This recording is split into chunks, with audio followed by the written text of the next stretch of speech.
일단은 재정관에 대해서 한번 좀 같이 얘기를 나눠보도록 하겠습니다.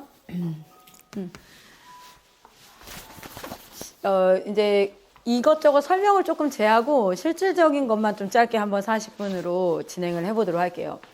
재정관 강의를 하는 것의 가장 큰 핵심은 이거예요. 재정이 하나님의 도구임을 인식하는 거죠. 하나님의 도구다. 이것이 우리의 주요 목적이 아니다. 이런 부분들은 아마 강의를 꽤 많이 들어보셔서 제가 부모님들에게는, 아이들에게는 이론 강의를 다 했어요. 이론 강의를 했어요. 그리고 재정관 이론 강의를 또 추가할 예정이고 도구이고, 그런데 우리가 사는 세상에 대한 이해를 좀 특강으로 한번 진행을 하려고 준비했던 게 그 자본주의.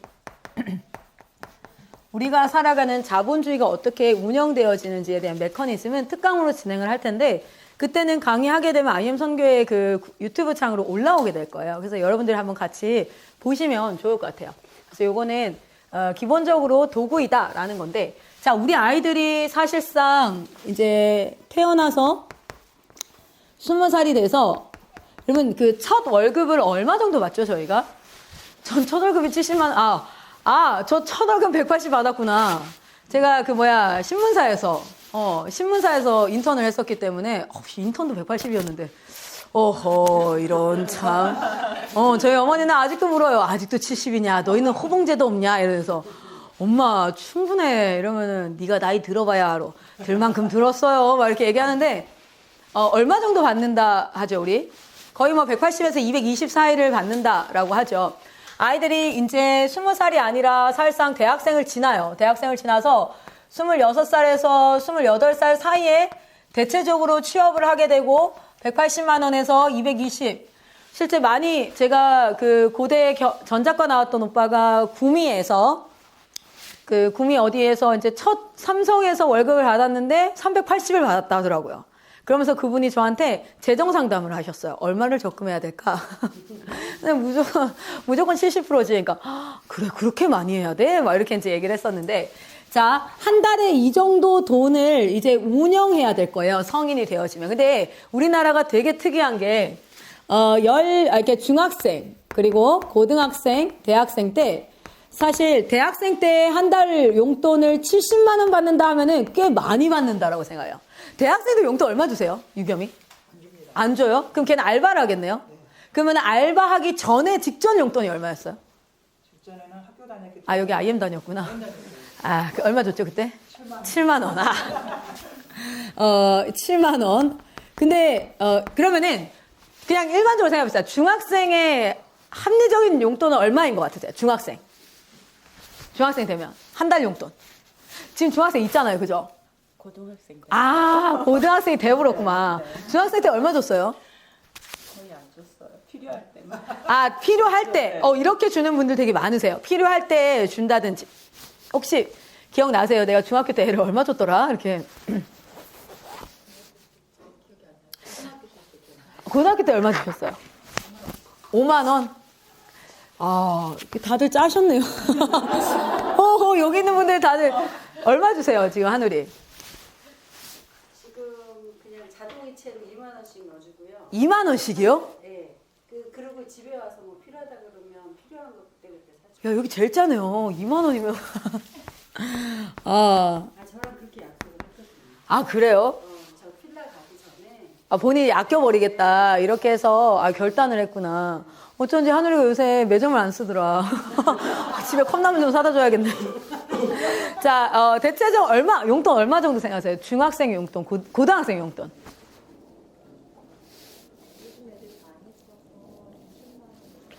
꽤 많이 쓰는데. 근데 IM에 보내면, 그러니까 여기 보내면 사실 쓸 일이 많이 없긴 한데, 나가면 햄버거 하나 사 먹어도 사실은 7, 8천 원이에요.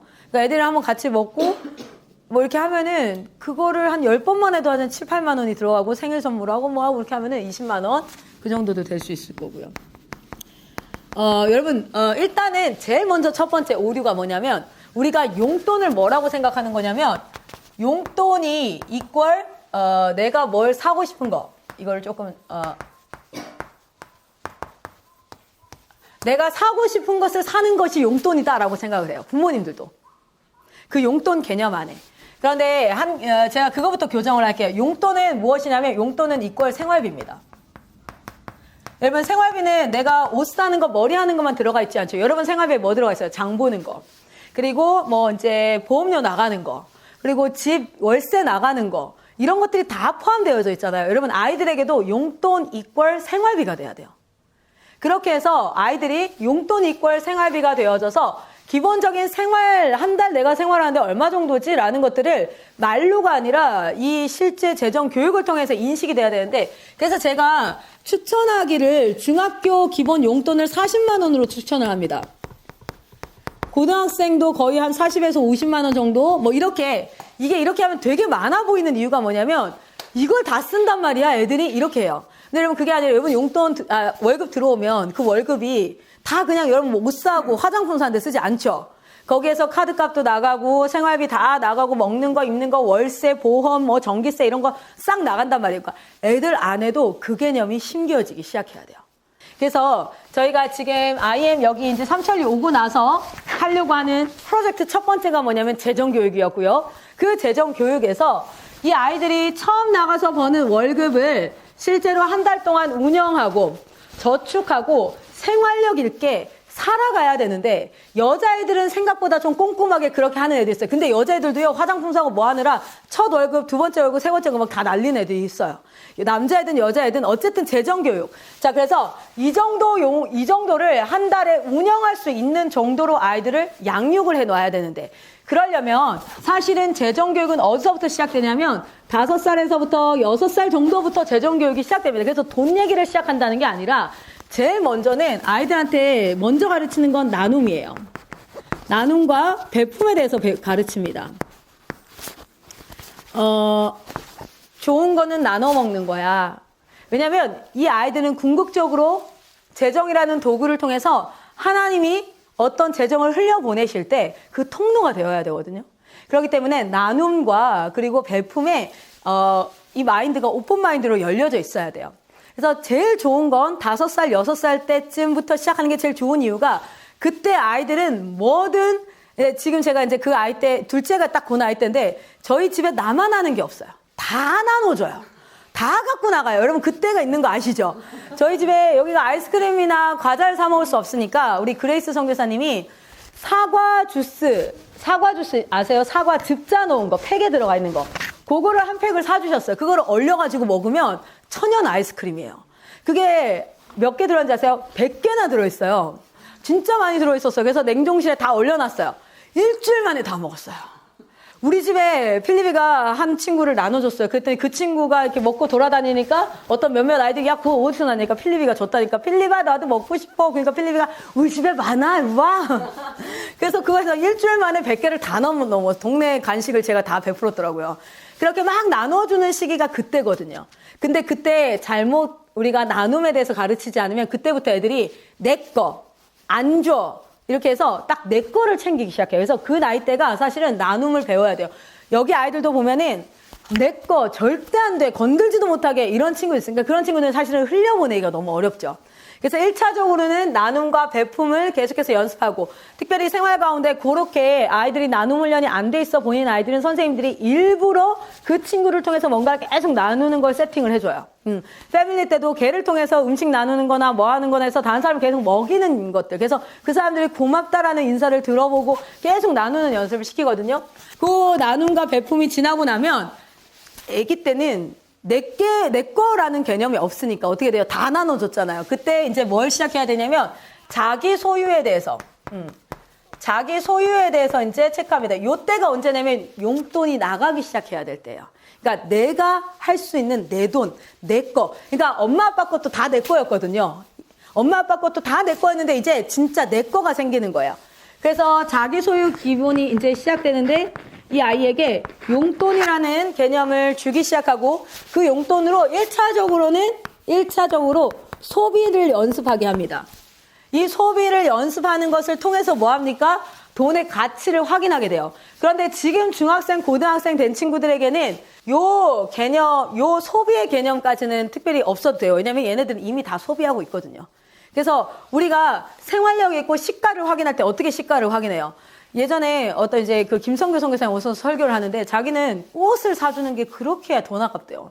근데 아내는 꽃을 너무 좋아한대요. 하루는 이제 꽃 한 송이를 사다 주려고 꽃 한 다발을 역전에 갔는데 너무 예쁘길래 얼마예요? 그랬는데 3만 원이라고 하는데 순간 자기는 야 이러면은 5천 원짜리 국밥이 6그릇이구나.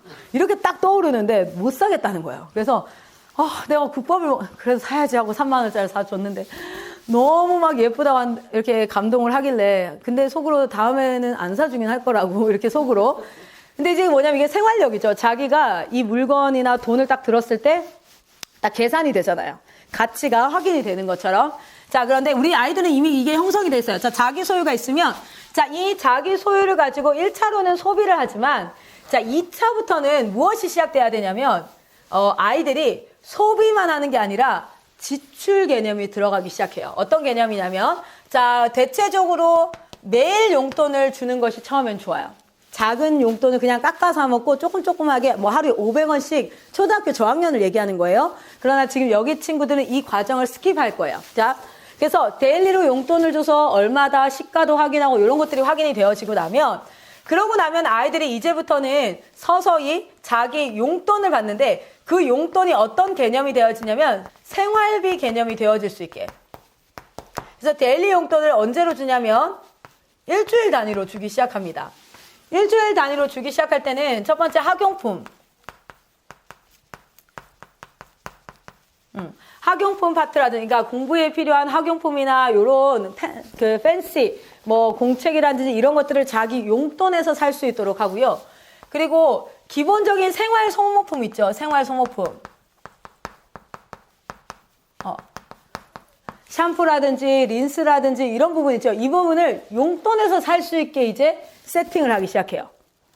그러면서 이 아이들이 내가 용돈이라는 것이 기본적으로 내가 쓰고 싶은 것만 쓰는 게 아니라 나 하나를 사는데 필요한 것을 다 써야 되는 돈이구나를 인식해 가기 시작하도록 실제로 생활 소모품에 여러 가지가 있어요. 뭐 휴지도 있고 여러 가지 있거든요. 그래서 공간 관리랑 연결되어지는데 요 때쯤이 뭐냐면 내 방, 내 공간, 내 책상이라든지 그리고 내 가방 이런 것들 다 그리고 내 옷장 이런 것들을 다 스스로 관리할 수 있도록 같이 연결해 주도록 해요. 근데 지금 오늘은 그 나이 때를 훌쩍 뛰어넘었기 때문에 지나가는 거예요.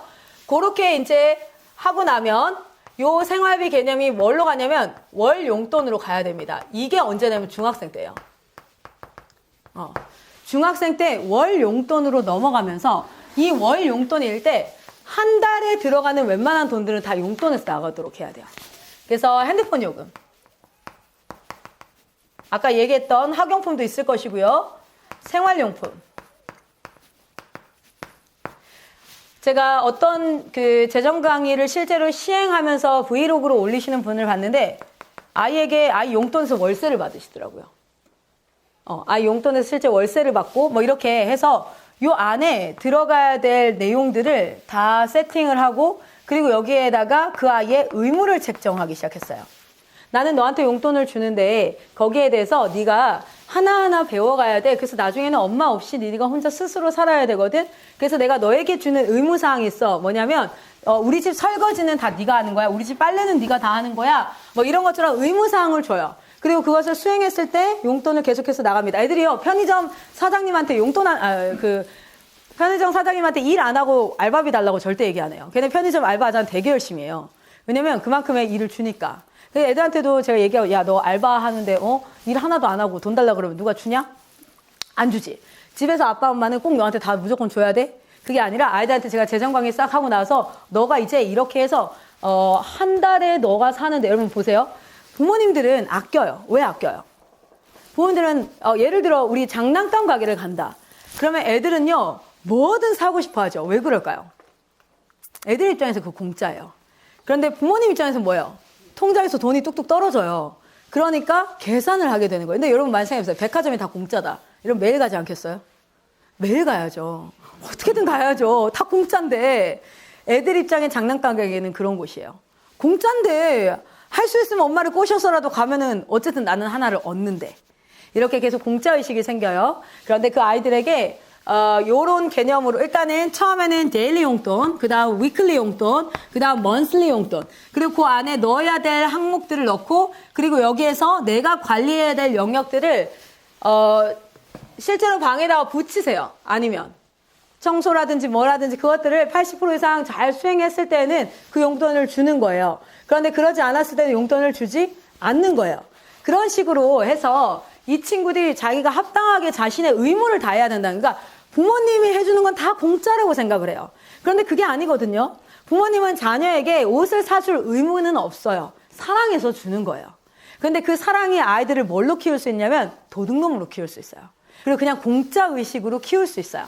자, 그래서 실제 한 달 용돈에는 반드시 핸드폰 요금이 들어갈 수 있도록 해주셔야 돼요. 이거는 반드시라고 얘기했어요. 생활용품 그리고 학용품 다 용돈으로 쓸 수 있게끔 계산을 합니다. 핸드폰, 생활용품, 학용품 그리고 아이들 왔다 갔다 하는 차비도 그냥 미리 포함시켜서 넣어주셔야 돼요. 그렇게 다 생각을 하고, 그리고 그 친구가 친구 생일 선물이 있을 수도 있고, 선생님들 뭐 선물을 드릴 수도 있고, 뭐 이런 것들 있잖아요. 부모님 기념일이 있을 수도 있고, 이런 것들을 가지고 저희가 왜 그러냐면 시간 관리할 때, 바인더를 할 때 실제 생일이 언제 있는지, 부모님 기념일이 언제 있는지 세팅을 해서 언제든, 여러분 다 그렇게 하지 않으세요? 1년 돈 생각을 할 때 애가 언제쯤이 졸업 시즌이야. 그럼 그때 돈이 좀 들어갈 거야. 언제는 뭐가 있어. 이런 것들 다 생각하는데 우리 애들이 어떻게 돼요? 그렇게 생각하도록 커야 돼요. 그런데 아이들이 하나도 그런 연수 없이 쓰는 것만, 내가 깎아 사 먹는 것만 용돈인 줄 알고 고등학생까지 가면 정말 생각 없는 말을 얘기할 수 있어요. 70만 원짜리 패딩을 사달라고 쉽게 요구할 수 있습니다. 그런데 생활력이 있는 친구들은요, 그렇지 않아요. 이 돈이 얼마나 어떻게 걸리는지 알아요. 그래서 여러분, 우리가 애들한테 이런 얘기를 할 필요 없어요. 야, 내가 너 한 달 키우는데 얼마나 돈이 많이 들어간 줄 알아? 얘기해도 애들은 몰라요. 다 공짜거든요. 엄마만 알아요. 근데 여러분 잘 보세요. 아이가 1월 1일 날 용돈이 들어왔어요. 40만 원이. 아싸! 근데 거기서 갑자기 띠링 하더니 월세 15만 원이 엄마 통장으로 빠져요. 핸드폰 요금이 빠져요. 뭐가 빠져요. 그래서 나에게 남는 돈은 7만 원이에요. 그러면 그냥 7만 원 용돈 주는 게 나아요. 라고 생각할 수 있는데 그렇지 않아요. 그걸 통해서 내가 한 달 동안 이렇게 한 사람이 살아가는데 이 정도가 필요하구나라는 것을 그 생활 감각으로, 생활력으로 알 수 있도록 키워주셔야 돼요. 자, 그래서 거기에다가 의무사항을 넣는 겁니다. 이 용돈은 이 의무사항이 수행되어지면 반드시 지급돼. 네가 아무리 말 안 듣고 얄밉게 굴어도 난 이거 반드시 지급해. 회사에서나 알바할 때 네가 아무리 얄밉고 그렇게 해도 우리가 계약서 쓰고 네가 일을 했다면 반드시 월급을 지급해야 돼. 나는 반드시 너한테 용돈을 줄 거야. 그렇게 해서 이 의무를 반드시 써야 돼. 그 안에 어떤 분들은 핸드폰 사용 하루 30분을 넣는 분들도 있었고요. 이거는 각 가정마다 좀 달랐었어요. 그리고 뭐 설거지라든지 제가 아까 말씀드렸다시피 공간관리 파트는 반드시 독립을 시켜놔야 돼요. 공간관리 파트는 반드시 독립을 시키고, 여러분 이불 빨래 하잖아요. 이불 빨래를 우리가 1년에 만약에 6차례 정도를 한다. 2달에 한 번씩 하시는 분들도 있고, 계절 지날 때마다 4번 하시는 분들도 있고, 여름 겨울로 하시는 분도 있는데 그것도 의무사항에 넣으셔야 돼요. 그래야지 아이들이 뭘 배우냐면, 여러분 저희 아이들 여기 와서 이불 빨아야 된다는 생각을 하나도 못해요. 왜냐면 한 번도 그런 생각 해본 적 없어요. 엄마가 다 알아서 깨끗하게 뽀송뽀송하게 해놨었거든요. 그래서 우리 나와서 이불 털어요. 안에 먼지 있고 막 이렇게 있을 수 있으니까. 그리고 한 3개월에 한 번씩 집에 갈 때 제발 이불 좀 가져가서 빨고 오라고 이렇게 얘기를 하거든요. 그러니까 그런 사안들을 하나하나 사실은 면밀히 가르치려면 글로가 아니라 그냥 집에서 요걸 딱 의무사항으로, 빨래는 무조건 네가 하는 거야. 엄마, 아빠, 동생 그거 해가지고 다 네가 하는 거야. 빨래 파트는. 청소는 네가 하는 거야. 그래서 의무사항으로 이거를 넣으시고, 그리고 나서 한 달 용돈을 아이들이 쓰는 연습을 해서 자기가 대학생이 됐을 때도 나 하나 사는데 한 35만 원이면 살 수 있어. 근데 거기에 월세는 빠진 거야. 그럼 월세가 추가되어지는 거야. 그렇게 하면 그런 아이들은 이제 월급을 받잖아요. 그럼 얼마를 저금해야 될지 가르치지 않아도 알아요. 그런데 대체로 우리 그 청년들을 위한 적금 프로그램들이 꽤 있거든요. 첫 월급 받는 사람들을 위한 적금 프로그램이 꽤 있는데 그것을 활용하지 않는 사람들이 굉장히 많고요. 그리고 5년 다니고 10년을 다녔는데도 그냥 계속 한 달살이로, 하루살이로 살아가는 아이들도 많아요. 그래서 요 훈련이 되어 있을 때, 요 훈련을 하고 나서 이제 월급을 받으면, 아, 내가 한 달 살 수 있는 생활비가 얼마거든? 그래서 그 이상의 돈들은 저축을 해서 내가 정말 뭔가를 써야 할 때, 내 인생에 중요할 때 그때 쓸 거야 라는 결단을 할 때, 그 선정이 이런 아이들은 빠르죠. 아닌 아이들은 어떻게 해야 될지 몰라서 욕심 있는 애들은 막 월급의 80%를 적금 들겠다고 적금 많이 들어놨다가 결국엔 다 돈 못 넣어서 난리 나고, 또 어떤 애들은 적금을 아예 안 한다든지 이런 그 부분들이 발생을 해요. 자, 그래서 지금 여러분 우리가 지금 있는 나이대 아이들 같은 경우에는 한 달 용돈으로 들어갑니다. 한 달 용돈. 그리고 한 달 용돈 안에 핸드폰 요금이라든지 생활용품, 학용품, 차비를 고려해서 용돈을 선정하셔야 돼요. 용돈 한번 세팅해 보세요. 대체적으로 핸드폰 요금이 얼마 정도 나오나요? 요즘에 할부 있는 친구들도 있고 해가지고 그냥 제가 러프하게만 잡아볼게요. 이게 뭐 6만 원 정도가 나온다. 그리고 샴푸, 린스, 바디워시 이런 쓰는 것들을 다 아이가 사용하는 걸 아이가 쓸 수 있도록 해주셔야 돼요. 그거 한 달 뭐 치약, 칫솔 이렇게 사용하는 거, 머리 깎는 거 있죠. 머리 깎는 것도. 그래서 어떤 친구들은 2달에 한 번씩 깎기도 하더라고요. 원래 용돈 받을 때는 한 달에 한 번씩 그렇게 꼬박꼬박 깎으려고 하더니 좀 길어도 괜찮대요. 참. 근데 그 과정을 그냥 웃어 넘기셔도 돼요. 야, 임마 시키야 돈 줄 테니까 깎아, 임마 시키야. 다들 지저분하시겠네. 이렇게 안 하셔도 돼요. 왜냐면 그 과정을 통해서 그 인생에서 한 2-3달 머리 길어가지고 참 지저분하게 보여도 어쨌든 그 과정을 통해서 아이가 뭘 배우냐면 아끼는 거. 내가 아껴서 뭔가를 하고 싶다. 근데 내가 적절한 소비를 하는 충고가 있어야 돼, 이제. 그래서 적절한 소비를 통해서 사람이 써야 될 때는 쓰는 거야. 가장 기본적으로 네가 아끼려고 칫솔, 치약, 씻는 거 이런 거 아끼면 안 되는 거야. 뭐 이런 것들을 어쨌든 적절한. 그래서 생활비 용품으로 한 2만 원 정도를 측정을 한다면 아이들 학용품으로 2만 원 정도 측정을 하고 실제 차비는 부모님들이 데려오시는 분들이 있지만 데려오지 않는 분들은 한 달 차비하면 거의 여기로 오려면 서울에서 여기 오려면 기차 타고 대전 왔다가 대전에서 여기까지 오면은 왕복하면 한 10만 원 가까이 들거든요. 그래서 그런 것들은 각자 거리에 따라서 조금 다르긴 할 것 같아요. 요렇게 하는 것들. 그래서 요런 파트들 실제 저희 학교를 안 보내는 부모님들한테는 제가 월세도 꼭 받으라고 얘기해요. 월세도. 그래서 이 아이들이 내가 지금 우리 엄마 아빠가 나를 대신해서 다 지불하고 있는 거야. 대신 식비는 받지 말라 그래요. 왜냐면 애들이요 식비를 낸다 그러면 밥을 안 먹거든요. 이거는 정말 이 재정교육 관련해서 제가 여러 강의를 듣는데 거기에 함께 강의 들었던 한 분이 실행을 해봤는데 식비를 넣었더니 아이가 어느 날부터인가 저녁 금식을 하겠다고. 자기는 저녁을 먹지 않고 한 끼 3,000원으로 측정되어 있는 그 돈을 내지 않겠다고. 어머니 그래도 되냐고. 그랬더니 어머니가 그리고 학원비는 넣지 말자. 이렇게 했는데 학원은 안 다니겠다고. 자기는 학원 안 다니고 공부할 수 있다고. 그 돈으로 자기는 드론을 사야 되겠다며. 그래서 굉장히 곤욕을 치렀던 그런 것들이 있었다. 이렇게 얘기를 했었어요. 뭐 이렇게 해서 월세까지 이렇게 한다든지 아니면 여러분 여기에 내는 일정의 학비에 한 10분의 1 정도의 금액을 해서 거기에 우리가 교육비가 있고 식비가 있고 너 기숙사비가 있어. 기숙사비가 이만큼 들어가. 그거 네 용돈에서 나가도록 하자.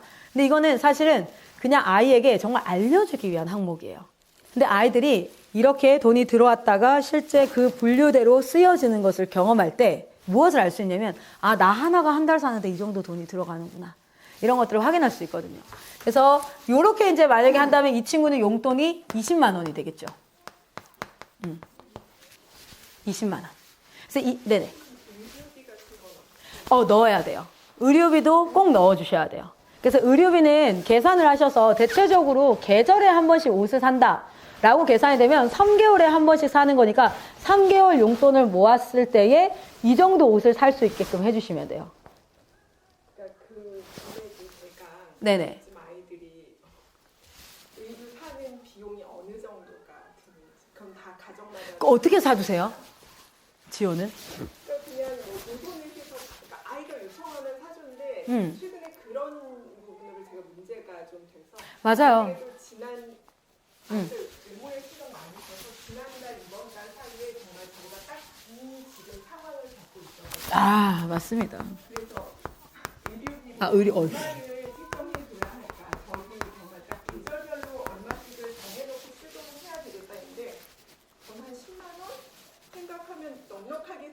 근데 남편은 또 아니라고. 10만 원 택도 죄송해요. 10만 원이면 바지 하나 사겠는데요? 아니, 홈플러스 가면 10만 원이면 아래 위에 하나 살 수 있습니다. 그러니까 제가 너무 그 개념에 있어서 조금 맞아요. 제가 이제 질문 나와서 너무 감사하고 실제 의료 비용을 한번 우리 학생들이랑도 얘기를 해봤는데 홈페이지에 그러니까 온라인상으로 살 수 있는 게 있고 오프라인상으로 살 수 있는데 사실은 온라인으로 사는 게 훨씬 싸기는 해요. 안 그러면 오프라인 매장 같은 데는 뉴발란스 같은 데 가면 남자애들 제일 좋아하는 메이커 중에 하나가 뉴발란스인데 저희도 반팔 티셔츠 뉴발란스 하나 사면 64,000원이에요. 반팔 티셔츠예요, 그게. 후드를 사면은 88,000원이 기본 가격이더라고요. 그래서 제가 이렇게 택을 다 뒤져봤어요. 재정관 강의 준비하면서도 다 뒤져보는데 후드 집업 같은 것들은 88,000원에서 한 128,000원 정도. 근데 그게 뉴발란스, 아디다스, 나이키 이렇게 남자아이들 특별히 좋아하는 아웃도어 매장에서 사면 그 정도. 그리고 이제 지하상가라든지 이렇게 빈티지 샵이라든지 로드샵에서 사는 거는 티셔츠는 한 18,000원에서 2만 원 정도. 그리고 온라인상도 거의 비슷하고요. 그리고 후드나 이런 것들은 4만 원 정도 이렇게 해요. 그래서 제일 좋은 건 실제로 항목을 좀 정하면은 좋겠어요. 항목을. 어떤 거였냐면 예를 들어 일단은 기간을 한번 생각을 해보셔서 옷을 구매할 때의 기간이 이 아웃도어에서 특별히 큰 이렇게 외투 같은 것들은 진짜 비싸거든요. 외투는 너무 천차만별이라서 그 부분은 아예 포함을 안 시키거나 그래서 부모님이 사주는 것으로 전제를 하거나 너무 옷에 관심 없는 아이도 있지만 실제 관심 있는 아이가 있어서 그렇게 하거나 아니면은 그 비싼 걸 사고 싶다 할 땐 자기 용돈에서 50% 엄마가 50% 해서 해줄게 라는 그런 부분 정도에서 아웃도어 특별히 이제 외투는 그렇게 딱 정해 놓으면 좋겠고요. 그래서 외투는 그냥 부모님이 사준다 이렇게 한다든지 이렇게 하고 기간을 정하세요. 기간을 정해서 대체적으로 겨울 전에 옷이 필요할 거예요. 그러니까 겨울 시즌 옷이 필요할 거고 그리고 봄이랑 가을은 같이 입으니까 그리고 여름. 근데 여름 옷은 싸요. 여름 옷은 그래도 좀 싼 편이고 겨울 옷은 좀 값이 비싼 편이라서 아이들한테 지금은 아마 지호는 같이 이거를 협의를 해서 얘기를 해야 될 거예요. 그 얘기를 할 때 금액으로 정하는 게 아니라 이렇게 의류에 좀 관심 많은 남자애들 한우리도 관심 많죠. 엄청 많죠. 준겸이는 어떤가요? 주는 대로 입나요? 없었는데 요즘엔 좀 관심 있더라고요. 나이가 그래서 누나하고 알아서 이야기하더라고요. 누나하고 알아서요? 엄마는 영 말이 안 통하는가 봐요. 옷에 대한 부분은 알아서. 그럼 돈만 주면 된다. 돈만 주십시오. 누나랑 얘기할 테니까. 이렇게 옷에 좀 관심이 많는 아이들 같은 경우에는 두 가지 방법이 있어요. 하나는 금액을 선정하거나 그래서 그 금액 안에서 네가 알아서 사. 이렇게 해주거나 아니면 그냥 옷의 가지수를 정하는 게 더 나아요. 가지수를. 그래서 예를 들어 겨울에 바지 2개 정도 그러니까 남자애들이 왜 그러냐면 키가 계속 크고 하면서 실제로 옷이 새롭게 필요하거든요. 그래서 바지 2개에 위에 후드라든지 뭐 이렇게 해서 몇 가지 신청서 어플라이처럼요. 이거 이렇게 해서 조사해가지고 옆에 이렇게 하면 컨펌하는 형태로 하거나 근데 이제 관심 많은 애들은 그렇게 컨펌하는 형태로 해야 될 거고요. 근데 관심 좀 없는 아이들은 그 안에서 금액을 딱 정하고 이렇게 시즌의 기간을 정하고 그다음 금액을 정해서 그 안에서 아이들이 살 수 있게 하고 실제 이렇게 했을 때 만약에 체험이 스타일은 그냥 엄마가 사달라 할 수도 있어요. 어떤 애들은 그냥 난 관심 없으니까 그냥 사주세요 이런 친구들도 있을 거니까 그렇게 두 가지 방법 안에서 세팅을 하시면 되고요.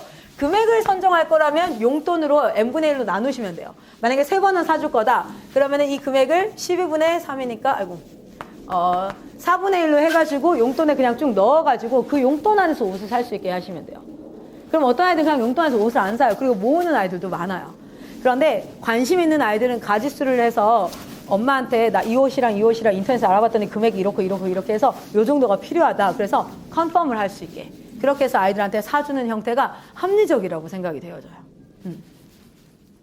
답변이 좀 되셨나요? 네네. 시즌 꼭 정하세요. 왜냐면 횟수가 중요하거든요. 아이가 옷 욕심이 많아지기 시작하면 자주 사고 싶어요. 지금 저희도 택배로 인터넷 택배로 많이 와요. 애들이. 그래서 그 이름이 좀 많은 아이들은 선생님 통해서 좀 제재를 했어요. 그래서 부모님한테 옷 횟수를 정해주라고. 한 계절을 딱 지날 때 한 번 옷 사고 나서 그 계절 지나고 그 다음 계절에 옷을 산다든지 그래서 횟수 정해달라고. 이렇게 따로 그거는 부모님한테 요청을 좀 드렸거든요. 그리고 나서 그 외에는 자기 용돈에서 아껴가지고 살 수 있게 예를 들어 벨트라든지 뭐 모자라든지 남자애들 모자가 20개가 있는 애가 있어요. 모자 진짜 많은 애가 있더라고요. 그러니까 그런 것들은 부럽거든요. 근데 실제로 그것을 또 좀 맡기가 그런 게 저희 남편도 그래요. 저희 남편 선교사님 우리 그레이스 선생님 보셨어요? 저희 문에 모자걸이에 모자만 20개가 걸려 있어요. 다른 건 안, 저한테 얘기해요. 내가 뭐 다른 거 샀지? 모자 하나잖아. 내가 할 말 없음.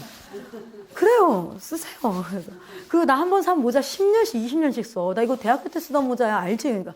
알죠. 매년 2개씩 더 사서 문제지. 근데 또 남자애들은 그런 것들에 대한 또 자부심도 있고 해서 그걸 너무 다 무시할 수는 없으니까 횟수 정하시고 그 보고서처럼 올려서 컨펌해주는 형태로 그렇게 하시고 너무 과하지 않으면 웬만하면 사줘도 그렇게 크게 문제되지는 않을 거예요. 근데 횟수를 안 정하면 절제가 안 될 것 같아요. 네. 절제가 안 되는 거. 그리고 제가 한 가지 얘기하려고 하다가 깜빡했네요. 아니면 그냥 금액으로 4분의 1로 하셔서 만약에 이제 한 번 사는데 옷이 그래도 한 20만 원 정도 들 것 같아. 그러면은 이거를 12분의 1로 딱 나눠가지고 각 용돈에다가 쭉 넣어가지고 아이가 충분히 살 수 있도록 하고요. 그리고 실제 요거는 오늘까지만 이렇게 진행을 해서 한번 용돈 세팅하는 거. 용돈 세팅하고 아이들에게 그래서 통장을 만들어주는 거예요. 통장을. 그래서 아이들을 현금으로 용돈을 주지 않고 통장으로 용돈을 주는 거예요. 그래서 그 통장 만드는 거. 그리고 나서 이게 한 달 지나고 그 안에서 써보는 연습을 하잖아요. 그래서 제가 다음 달에 재정관 40분 강의를 할 게 뭐냐면 아이들이 단순히 소비하고 지출하는 게 아니라 수입 구조가 있어야 되거든요. 그래서 이제 그 수입 구조에 대해서 얘기를 좀 할 거예요. 실제 지금 중학교 고등학생 아이들이 불법 수입 구조 때문에 굉장히 많이 사이버 수사대에 들어가 있고 이렇게 해요. 근데 아이들은요 지금 나이가 딱 한 15, 6부터 18 요 사이까지가 돈 엄청 벌고 싶어요. 갖고 싶고 사고 싶고 그래서 내가 알바라도 하고 싶고 그래서 이제 저희 학교 다니다가 되게 일찍 한 1년 반 정도 일찍 나간 친구가 있었어요. 그 친구는 졸업은 못했지만 나가서 제일 먼저 뭘 하고 싶냐라고 얘기했을 때 알바해서 월 110만 원 자기가 딱 얘기하더라고요. 알바해서 월 110만 원을 벌 수 있는데 자기 그거를 1년간 모아서 뭘 하겠대요. 그래서 내가 얘기했어요. 알바 110만 원씩 모아서 1년 뒤에 네 통장에 1,100만 원이 남아있지 않다. 그렇지 않다. 그게 그렇지 않다. 그러면서 이제 막 재정에 대해서 막 얘기를 했었는데 정말 돈을 벌고 싶어요. 근데 그때 건강한 수입 구조를 알려주는 것, 그 파트를 한번 좀 같이 이야기를 나눠볼 거예요. 여기까지 해서 궁금한 거 혹시 있으신가요? 근데 적용할지 안 할지는 여러분이 또 결정을 하실 거예요. 왜냐면 아우 저 귀찮아 안 할래. 뭘 저렇게 해. 그냥 용돈 7만 원 줘. 어차피 알아서 다 잘 할 거요. 이렇게 그렇게 할 수 있어요. 그런데 나중에 재정에 이제 지호 어머니도 이렇게 했지만 재정 문제 때문에 딱 부딪히기 시작하면 아까 말씀드렸죠. 재정 쓰는 그곳이 바로 하나님의 말씀의 기준이 들어가야 되는 영역이거든요. 저희 여자친구 중에 하나가 코가 낮아가지고 스트레스 받는 친구가 있었는데 뿌띠 성령이라고 주사를 맞으면 3개월간 이제 코가 좀 높아져 보이는 그러니까 약간 보톡스 같은 그런 개념의 그 주사가 30만 원이래요. 저한테 그 친구 참 예배 엄청 잘 섬기고 이런 친구예요. 저한테 하루는 묻더라고요. 쌤, 제가 그게 진짜 너무 맞고 싶은데 근데 제 마음 한켠에서 그건 아니다 라는 생각이 드는데 그거 너무 맞고 싶고 그래서 아마 집에 가면 설날에 이렇게 해서 모아놨던 돈으로 그걸 주사를 맞고 올 것 같다. 어떻게 해야 되겠냐 이런 얘기를 하는 거예요. 그래서 일단은 제가 그런 얘기를 같이 나눠줘서 너무 so thank you 하다. 완전 환영이다. 그런 대화 너무너무 환영이다 하면서 사실은 그걸 맞냐 안 맞냐의 문제가 아니잖아요. 그리고 그 친구는 결국에는 대화 끝에 맞지 않긴 했어요. 맞지 않고 그 돈을 그 플랜 코리아라는 곳에 매월 2만 원씩 작정하는 것을 1년을 작정을 해서 그냥 하기로 했어요. 왜냐면 그걸 그냥 두면 다른 데라도 쓸 것 같다는 거예요.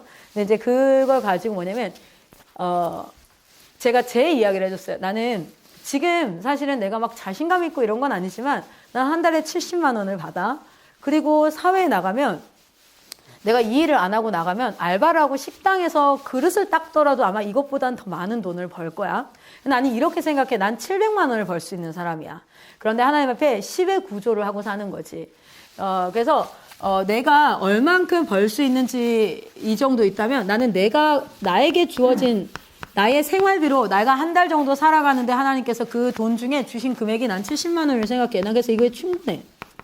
그리고 그 이상 저 여기서 영상 찍고 뭐하고 하면은 I am running에서 책 파는 것 그 책을 제가 쓰거든요. 그러면 그렇게 해서 다 돈이 들어와요. 근데 그 돈이 다 제 개인 돈이 아니라 선교에서 다음 세대 사역을 위해서 쓰거든요. 그래서 제가 어떤 거냐면 청교도들이 이렇게 해요. 내가 월급을 700을 받든 1000만 원을 받든 얼마를 받든 이 사람이 딱 결단을 합니다. 새해. 뭐라고 결단하냐면 내가 한 해 동안 나는 한 달에 이 정도면 내가 생활하는데 충분합니다라는 금액을 정해요. 그게 예를 들어 150만 원이다. 근데 이 사람은 월 700만 원을 받는다. 그러면 550만 원을 저축을 하면서 기도합니다. 하나님, 이 돈을 어디에 쓰기를 원하십니까? 그래서 진짜 말 그대로 자기에게 주어진 돈이 하나님 나라 일에 쓰일 수 있는 도구로 쓰이기를 소망하면서 때로는 어떤 가난한 자를 돕기도 하고 교회가 뭐 어떤 어려움을 겪으면 그걸 하기도 하고 뭐 변호사 비용이 없어서 어려움을 겪는 사람이 있는데 그것을 나에게 알게 하셔서 기도하는 가운데 하나님이 도우라 하시면 그들을 돕기도 하고 재정을 쓰는 결정권이 나에게 있지만 그 결정권을 가지고 내 인생을 위해서만 나를 위해서만 쓰는 것이 월급이 아니라 내가 한 달 동안 사는 데에 필요한 돈이 얼마인지를 알아요. 그리고 그 돈 이상의 사치를 부리지 않았어요. 청교도들이 참 그게 가장 큰 특징 중에 하나였죠. 그렇게 사치를 부리지 않지만 월급을 높여가기 위해서 더 열심히 일했습니다. 그들은.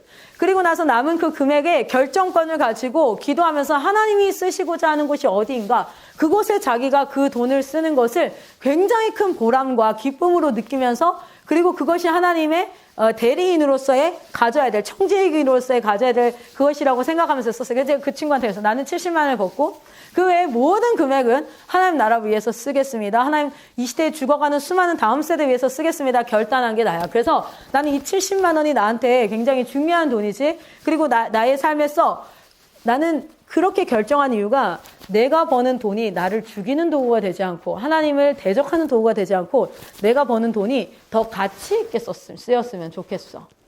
제가 그 얘기들을 이제 그 친구랑 좀 나누면서 너가 30만 원을 그런 데 써도 돼. 뿌티 성형하는 데 써도 되고 핸드폰을 하는 데 써도 되고 옷을 사 그건 너에게 결정에 달려있어. 근데 그 결정에는 너의 신앙이 묻어날 거야. 그 결정에는 너의 신앙이 묻어날 거야. 그리고 잘 기억해라. 심판은 마지막 날에 일어나는 게 아니란다. 심판은 마지막 날에 일어나는 게 아니라 오늘 매일의 삶 가운데 일어나는 거야. 뭐가 일어나는 거냐면 그 마지막 날은 판결만 일어나는 거지. 오늘 네가 예배 가운데 집중하지 못하고 핸드폰을 했어. 그럼 넌 그날 심판받은 거지. 하나님보다 오는 카톡이 더 중요하다라고 삶으로 나타난 거야. 그게. 그리고 그 모든 순간들이 겹쳐져서 마지막 날에 판결을 받는 거야. 이는 예수가 주인이었던 삶인가 아니면 예수와 상관없는 삶이었던가. 그것이 묻어나는 곳이 어디냐면 삶의 현장이야. 돈을 쓰는 자리에 나타납니다. 하나님이 주인인지 아니면 내가 주인인지. 성 결정권도 나타납니다. 내가 어떤 물건을 하나 구매하거나 내가 누군가에게 말 한마디 하거나 이 모든 것에 나의 신앙이 내가 하나님을 어떻게 인지하고 인식하고 살아가는가가 다 나타나요. 그래서 그 생활이 그만큼 중요한 거야. 근데 그 친구가 뭐라고 결단했냐면 하나님 저는 이거를 그러면 이렇게 쓰겠습니다. 그리고 제가 그 친구한테 그랬어. 너 예뻐. 충분해. 이나프. 코가 낮아도 예뻐. 일단 예뻐. 막 이렇게 이제 그런 얘기를 하는데 봅시다. 재정훈련의 가장 핵심은 뭐냐면 이곳에서 아이들이 잘 생활력 있게 운영해서 잘 살아갈 수 있도록 하는 것이 있죠. 그러나 중요한 건 이 돈을 쓰기로 결정하는 이 모든 결정 안에 사실 무엇이 들어가 있냐면 자신의 신앙이 포함되어져요. 자신의 신앙의 발걸음이 다 포함되어져 있어요. 근데 우리는 이걸 되게 많이 간과해요. 내가 돈 벌었고 내 돈 내가 쓰는데 무슨 상관이야. 할 수 있거든요. 그래서 옷을 하나 살 때에도 나의 신앙관이 포함되어집니다. 그런데 그렇다고 제가 다 싼 것만 입지 않아요. 실제로 우리가 소비를 할 때 현명한 소비를 할 때 제품이 좋고 좋은 것들을 하나 비싸게 사서 꽤 오래 쓰는 것이 훨씬 더 효율적일 수 있어요. 그러니까 이거는 다 돈을 무조건 아껴서 다 헌금해야 돼 이런 개념이 아니라 현명한 소비를 하는 것. 그것이 가장 연습이 되어지는 부분. 그러나 이 소비에서 주어진 재정이 누구의 것인가. 신명기 말씀에 보면 은과 금과 하늘에 있는 모든 것들이 다 무엇이다. 이 땅의 모든 것이 하나님의 것이다. 하나님이 나에게 주셨기 때문에 나에게 주어지는 거죠. 그래서 내가 하는 모든 소비 활동에서도 하나님이 주인이심이 나타나는 것. 그것이 얼마나 하나님이 기뻐하시는 일을 드릴까. 저도 굉장히 비싼 물건들이 많아요. 이거 랩탑도 240만 원이거든요. 많이 비싸죠. 왜냐면 안에 굉장히 그 당시, 이게 지금 한 6년 되는 건데, 그 당시에 맥에서 나오는 가장 최고 사양으로만 세팅을 했어요. 그렇게 해서 24개월로 해가지고 열심히, 근데 지금도 너무너무 잘 사용하고 있어요. 근데 어떤 분들은 마치 우리는 이런 것도 가지면 안 될 것 같고, 그런 식으로 이렇게 편향되어진 시각을 가질 수 있어요. 그게 아니라 우리가 이 삶을 살아가는데 사역을 하고 또 삶을 살아가고 직장 생활을 하는데 가장 필요한 것들을 우리는 쓸 수 있는 그런 사람들이 되어야 되고 그런 결정을 할 수 있어야 되고, 근데 그런 결정에서 또 어느 부분에서 아껴야 될지 이런 부분들을 이제 하나하나 연습을 해 가야 될 때예요. 그래서 저희 아이들에게 지금 재정교육이 같이 병행되면서 부모님들에게 부탁드리는 건 한 달 용돈이 꼭 나가야 된다는 것과 그 용돈이 세팅이 되어져야 된다는 것과 그 용돈을 그냥 항상 주는 것이 아니라 의무사항이 반드시 병행되어져서 그 의무사항을 수행했을 때 다음 달 용돈이 나가고, 의무사항이 만약에 예를 들어서 8개다. 그러면 그 8개에 80% 이상이 수행되면 무조건 다 나가는데, 예를 들어 50% 이상, 80% 이하, 50% 이상이면 그 용돈의 80%만 나간다든지, 이런 것들이 감정과 결부되지 않고, 예를 들어 이 조항 안에 핸드폰 사용이라든지 가정 주간에 집에 왔을 때 일어나고 자는 시간이라든지 이런 것들을 세팅을 해놓고, 그것이 수행되지 않았을 때에는 안타깝지만 이번 달에는 이만큼이야. 근데 다음 달에 네가 이걸 다 수행해서 그 용돈을 다 네가 가져갔으면 좋겠어. 용돈을 잘 사용할 수 있었으면 좋겠어. 라고 하고 딱 끝낼 수 있는 그런 감정 싸움의 개념이 아니라. 그래서 이 강의 같은 경우는 사실 IM 국제학교 다니는 아이들보다 외부에 있는 부모님들은 실제 많이 적용을 하시고요. 제가 부모 교육 많이 다니거든요. 많이 적용하셔서 굉장히 많은 간증들이 있어요. 어떤 부모님은 막 저한테 웃으면서 얘기하더라고요. 아유, 할머니 집에만 가면 휴지를 가져온다고. 휴지같이 용돈에서 나가니까 할머니 집에만 가면 휴지 갖고 오고, 할머니 집에 뭐 추석 선물 세트에 샴푸 갖고 오고 막 이런데요. 그래서 왜냐면 샴푸같이 용돈에서 나가니까 막 그런 얘기서부터, 또 아이가 실제로 그 돈을 열심히 모아가지고 엄마 안마기를 사줬다, 뭐 했다. 그러니까 요 강의가 1차 강의예요. 1차 강의가 그 다음이 뭐냐면 돈을 가치 있는 데 쓰는 법. 그래서 어렸을 때 꼭 누군가를 자기 용돈의 일부를, 그러니까 헌금하는 훈련 시키는 거, 이런 것들도 이제 여기 이 다음 달 강의가 이제 요 세팅이 끝나고 나면 이 세팅 안에서 현명한 소비가 무엇인지에 대한 파트 교육이 진행되는데, 거기에 제일 첫 번째는 뭐냐면 이 돈이 하나님의 것이라는 것을 인정하는 헌금 생활. 그리고 실제 이제 소비의 기준이라든지 얼마짜리를 내가 살 수 있는가, 이런 것들을 아이들한테 실질적으로 교육을 하게 하거든요. 그래서 예를 들어서 1,000만 원을 버는 사람이 100만 원짜리 가방을 사는 건 사치가 아니에요. 그렇지 않을까요? 근데 100만 원을 버는 사람이 100만 원짜리 가방을 사는 건 사치거든요. 뭐 예를 들어 그런 기준들과 아이들과도 이제 소비에 대한 부분들, 현명한 소비, 뭐 이런 부분들을 같이 나누는 시간을 좀 갖도록. 여기까지 질문 있으세요? 할 수 있을 것 같으세요? 근데 의무사항 세팅이 되게 중요해요. 아, 그래요? 아, 집에 오면 네. 정말 24시간 잠만 자거든요. 음. 심지어 기타를 안고 자요. 눈 뜨면 뜬 상태에서 그냥 기타 치고. 그래서 제가 그걸 가지고 심하게 한번 혼을 냈더니 엄마 생활 알지 않냐고. 저처럼 잠이 많은 사람이 여기서 이렇게 와서 집에 와서 자는 게 그게 자기한테는 꿀같이 간 건데 그걸 못 자게 하면 나는 그건 엄마가 잘못됐다고 생각한다고 막 당당하게 막. 그래서 정말 그게 쉽지 않더라고요. 만약에 그러면 이 친구에게 잠자는 시간의 세팅에 대해서 하지 마시고 의무사항을 세팅을 해주세요. 네가 자도 상관없는데 이거는 해야 돼. 이거는 해야 돼. 그리고 그 부분에 대해서 담당 선교사님한테 조금 도움을 구하셔서 오기 전에 세팅을 할 수 있게 그렇게 해서, 왜냐면 이 친구가 그렇게 되면 나중에 어떤 시간을 관리할 때 확 퍼져버리잖아요. 확 퍼져버리니까. 너 좀 안 왔으면 좋겠다. 제가 가장 무서운 게 그거예요. 이렇게 다들 부모님이 안 왔으면 좋겠대요. 그래서 우리도 좀 쉬어야 되는데, 한 달에 한 번은 좀 쉬어야 되는데, 막 이렇게.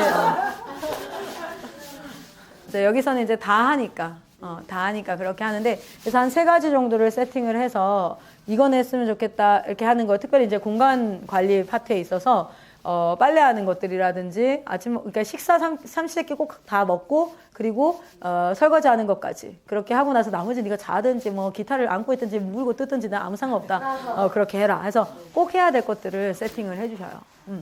근데 걔는 2만 원을 받는다고요. 근데요 제가 그렇게 한 이유가 있어요. 얘가 이게 머리가 커지면서 영악해져가지고 이 치석틀 한 바퀴 돌면 용돈 생기는 루트를 넘어가요. 그래서 제가 아예 안 줘도 어디 가서 굶어 죽진 않겠네요. 할아버지가 몇만 원, 이모들이 몇만 원, 막 이렇게 한 번. 그러느라 바쁘구나. 그래서 피곤하구나. 그러니까 2만 원이 많네. 저희 딸도 보면은 여기 가서 받고 저기 가서 받고 얘가 이렇게 해요. 그리고 친구들이 동전 막 필요 없다 그러면 다 놔줘. 너무 신기하다. 이걸 왜 달라고 해? 나는 다 필요해. 괜찮아. 다 놔줘. 그렇게 또 받아가지고 관리하면 넉넉해요.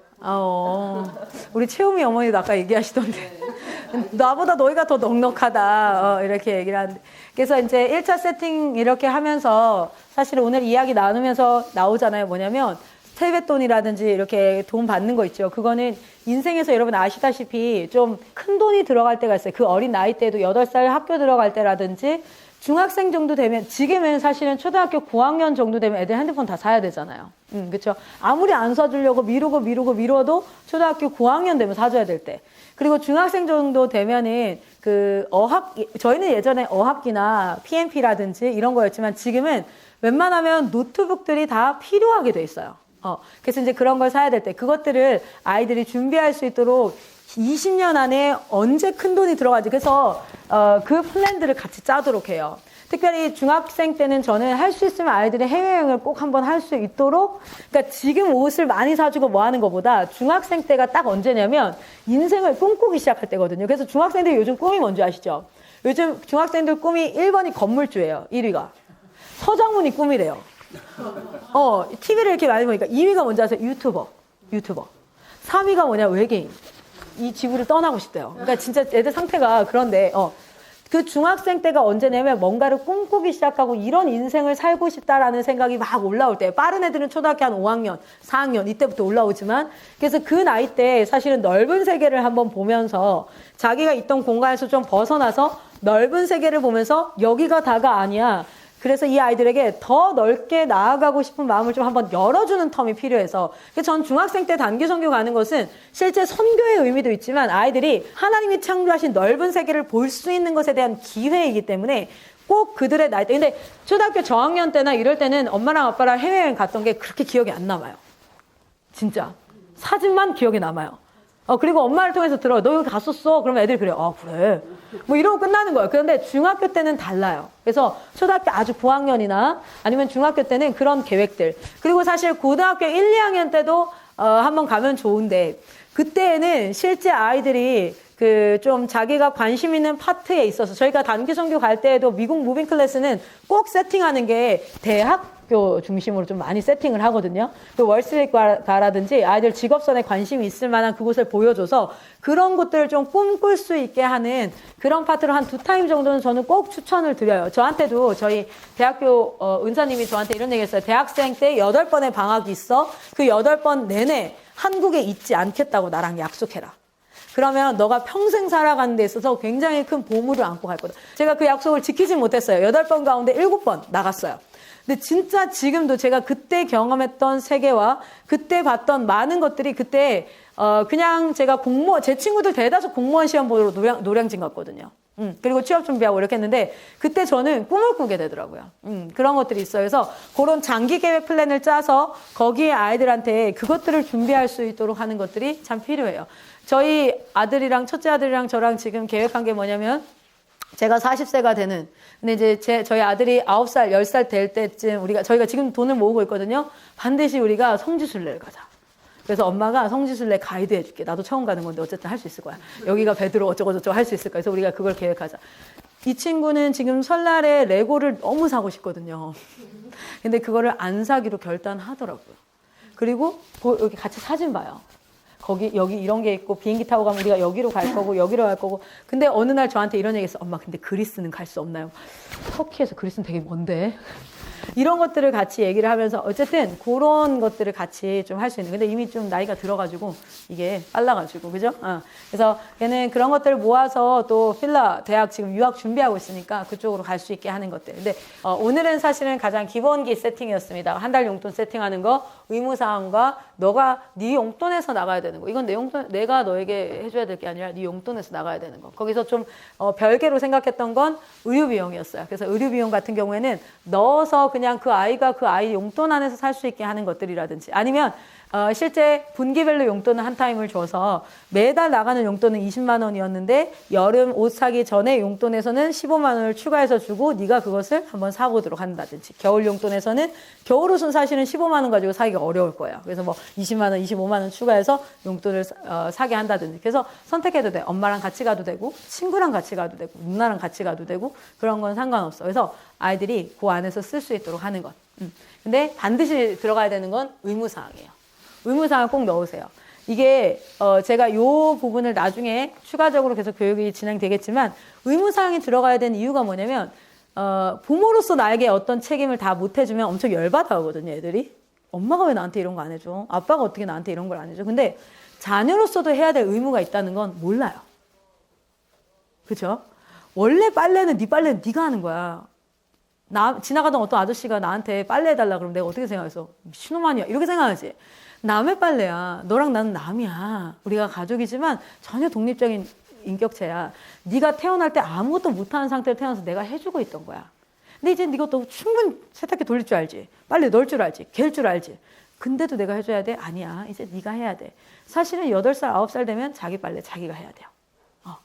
그런 것들을 얘기를 해서 아이가 할 수 있게 하고 그게 내가 자녀로서 이제는 엄마 아빠가 나를 위해서 해주던 모든 것들을 이제 내가 해야 되는 과정 가운데 있는데 내가 지금 한꺼번에 다 할 수 없으니까 조금씩 내가 해가는 거야. 그게 이제 진짜 건강한 독립을 이루는 방법이죠. 안 그러면은 부모는 내가 다 해줬기 때문에 사람은 뭔가를 해주면 대가를 바래요. 내가 이만큼 너한테 해줬는데 너는 이렇게. 근데 자녀는 그걸 당연히 엄마 아빠가 해주는 건데 왜 나한테 그걸 기대하지? 그러니까 서로 다른 이해관계 안에서 대화가 시작되는 거예요. 그래서 부모는 자녀에게 되게 서운하기 쉽고요. 자녀도 부모에게 되게 서운하기가 쉬워요. 근데 각자가 각자의 의무를 충실하게 다하는 누구 앞에? 하나님 앞에. 그리고 이제 나는 너를 독립시켜서 엄마 아빠가 똑똑한 부모는 죽을 준비를 하잖아요. 어리석은 부모는요. 평생 아이 옆에서 있을 것처럼 애한테 다 해줘요. 근데 똑똑한 부모는 뭘 준비합니까? 죽을 준비를 하거든요. 언제든 하나님이 부르시면 가야 돼요. 실제로 저희 아이들 가운데서도 지금 그런 경험을 한 친구들이 있어요. 그렇잖아요. 우리의 생명은 부르면 가야 돼요. 너무 슬프지만 이별을 준비해야 돼요. 근데 우리가 이별하는 그 당시에 아이가 하나도 준비되어 있지 않다면 내가 없는 세상에서 이 아이를 누가 보호합니까? 그래서 우리는 첫 번째 그 아이의 보호자가 성령님이 되도록 하는 거에 이렇게 목숨을 거는 거잖아요. 제가 제 아이가 태어날 때 진짜 딱 그 기도했어요. 새 아이 다 출산하고 맨 살 위에 핏덩이 아이를 딱 올려주잖아요. 그때 제가 동일한 기도를 했어요. 하나님 나 욕심이 한 가지 있어요. 난 다른 욕심 진짜 안 부릴게요. 한 가지 욕심 있어요. 10살 이전에 만나주세요. 그러니까 영적 각성으로 인격적으로 부모의 하나님이 아니라 10살 이전에 하나님이 만나주세요. 저도 짧은 인생을 살면서 그렇게 행복하지만은 않았어요. 초등학교 5학년 때 갑자기 반신 마비가 왔고, 제가 마비 와서 병원을 막 왔다 갔다 하고 병원비가 엄청 깨질 때 저희 아버지 건설회사에 어떤 그 동업하시던 아버지 친구분인데 문서랑 돈 다 들고 날라서 회사가 그거 돼가지고 저희 아버지 파산 처리되셨어요. 그게 초등학교 6학년 때였어요. 중학교 1학년 때 제가 왕따를 당했죠. 왜냐면 입이 돌아가고 침을 흘리고 소아마비 상태니까 왕따를 당했어요. 그래서 이사간 집이 어떤 집이었냐면 자동차에 기사 딸린 그렇게 살다가 이사간 집이 푸세식 화장실, 욕실이 없는 불을 떼야지 되는 보일러가 아니라 불을 떼야 되는 집. 그 불 때는 가마솥 위에 있는 펄펄 끓는 물에다가 찬물 섞어서 샤워를 해야 되는. 그래서 매일 샤워한다는 건 상상할 수도 없고 머리 감을 때 린스를 절대 쓰지 않았어요. 그건 거품이 하나도 안 빠지니까. 물을 몇 번을 써야 되니까 샴푸만 하고 뭐 그런 환경으로 갔는데 그때 제가 사춘기를 시작하는 나이. 그래서 정말 과자 사 먹을 돈이 없어서 집에 쥐포 엄마가 반찬하려고 갖다 놓은 그거를 과자 삼아 먹으면서 진짜 내 인생 왜 이렇지? 막 이렇게 그렇게 쭉 살다 보니까 모든 사람의 인생이 행복하지가 않더라고요. 많이들 다들 각자의 어려움이 있더라고요. 근데 아이가 태어났는데 기쁘지만은 않았어요. 내 아이도 이런 어려움을 겪겠지. 사람과의 관계에서 어려움, 비교와 막 원망과 서운함과 불특정한 어떤 일어나는 일들. 그러니까 나는 이런 생각들 차라리 하나님 곁에 있는 게 낫지 않을까? 꼭 이 인생 가운데 태어나야 할까라는 마음이 들 정도로.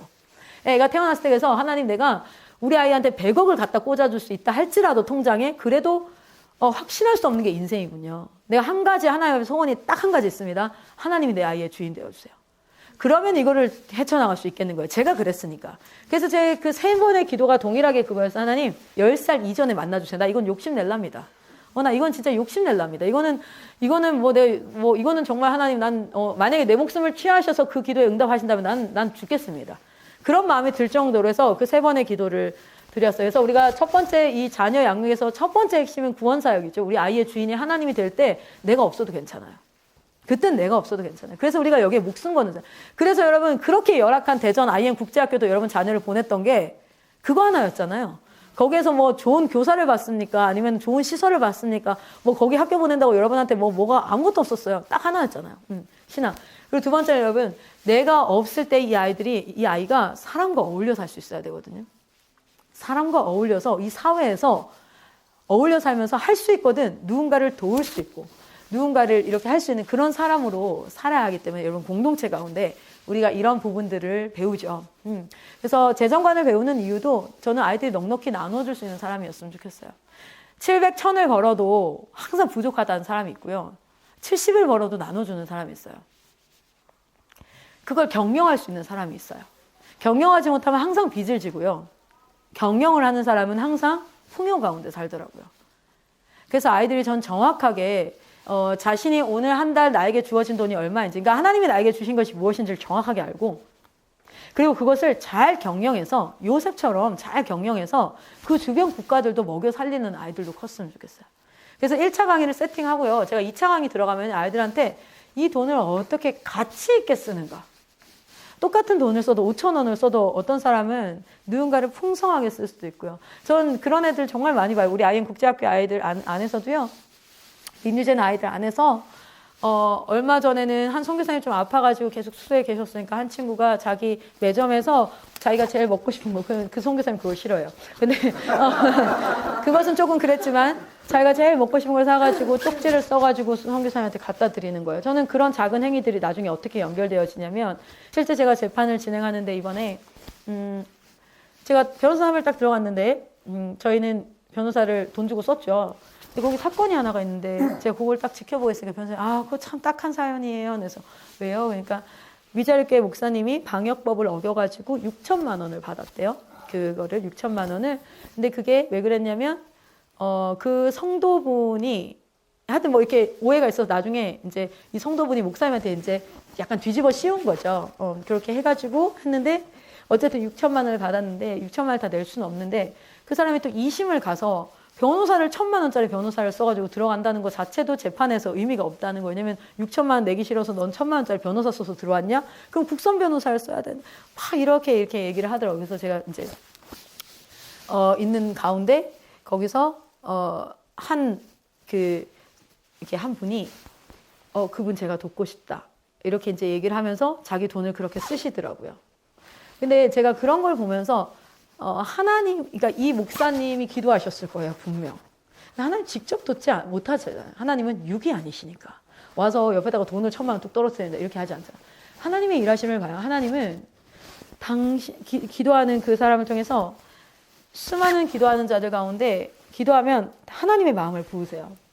그럼 그 하나님의 마음에 순종하는 자들을 통하여서 그 사람을 돕는 거죠. 이 사람을 기도할 때 그 기도 응답을 어떻게 하냐면 하나님을 믿는 백성들을 통해서 기도 응답을 하시잖아요. 전 저희 아이들이 그런 통로가 되었으면 좋겠어요. 그리고 그런 하나님이 일하시고자 할 때 그걸 듣고 수행할 수 있는 자들이었으면 좋겠어요. 근데 그 연습을 지금부터 해갔으면 하는 거죠. 그래서 실제 이렇게 교육 안 해도 잘 클 수 있습니다. 이순신 같은 멋진 한 사람이 양육되어 있는데 이순신 어머니가 부모 교육을 막 쎄빠지게 받아가지고 그렇게 한 건 아니에요. 그러나 지금 이 시대가 워낙 날카롭게 그리고 아주 치밀하게 사단이 들어오고 있으니 우리 아이들에게 이런 교육을 하고 또 우리 부모님들도 이런 교육을 실제 우리 아이들과 해보면서 주변에 친구들 많지 않으세요? 또래 아이들 키우는 부모님들 많지 않으세요? 그분들에게 실제 이런 방법들을 가르쳐주고 알려주고 하면서 생명이 살아나는 역사를 경험할 수 있어요. 그리고 그들이 하나님께로 인도되어지는 역사. 인간이 가장 인간답게 살 수 있는 방법은 하나님의 말씀대로 사는 거니까요. 그래서 실제 이 재정관 강의를 짜는 것도 말씀과 전혀 상관없이가 아니라 이 안에 이런 부분들도 나에게 주어진 것을 청지기로서 관리하고 그리고 이제 선택권을 주신 거죠. 하나님은 자신의 대리인을 로봇으로 하지 않았어요. 야, 너 내가 돈 10만 원 줄 거야. 이건 이렇게 쓰고 저건 저렇게 쓰고 다 해. 알았어? 그럼 그대로 해요. 그건 순종이 아니에요. 그냥 로봇처럼 명령을 했고 그 명령을 그냥 수행한 로봇인 거야.